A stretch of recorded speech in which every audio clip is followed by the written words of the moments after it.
we have this president who will not stand up to anybody in the world except for Benjamin Netanyahu, right?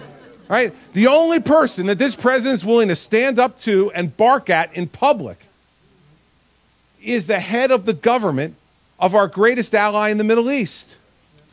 This is the same guy who said, if Assad uses chemical weapons on his people in Syria, we will take him out.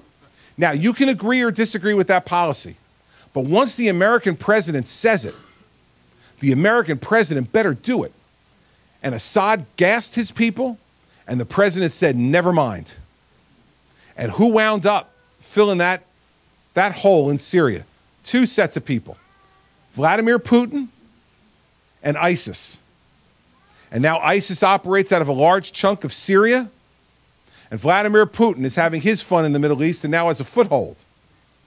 And what's this president spending his time on beside barking at Benjamin Netanyahu? All right, Iran, right? He's in Iran trying to get his name in the history books. Now, he thinks he's going to get his name in the history books for signing a nuclear agreement with Iran. He will get his names in the history books if he proceeds with this, but it will be for signing the worst and most dangerous agreement that any president has signed in the post-World War II history of our country. To allow the largest state sponsor of terrorism in the world, who funds Hamas and Hezbollah, who screams death to America, and has been screaming it since they took our hostages in 1979 and has never stopped, to allow the mullahs in Iran, who extend no civil liberties to their people, to allow them to have a nuclear weapon is unthinkable. And it will lead to a nuclearized Middle East. Believe me, everybody. If Iran has the bomb, Saudi Arabia is going to get it. The Egyptians are going to get it. The Emiratis are going to get it. The Jordanians are going to want it, because none of them are going to want to be held hostage to the dictators in Iran. And this president's letting it happen. So here's what we need to do. One, we need to rebuild our military. And go on my website. I have spoken specifically about no less than 500,000 active duty soldiers in the Army, no less than 185,000 active duty Marines, no less than 350 ships in the Navy, not the 260 that we're headed to right now. Upgrade the Ohio class of submarines, and make sure we have no less than 2,600 aircraft in our Air Force, not the 50% reduction this president is now headed to.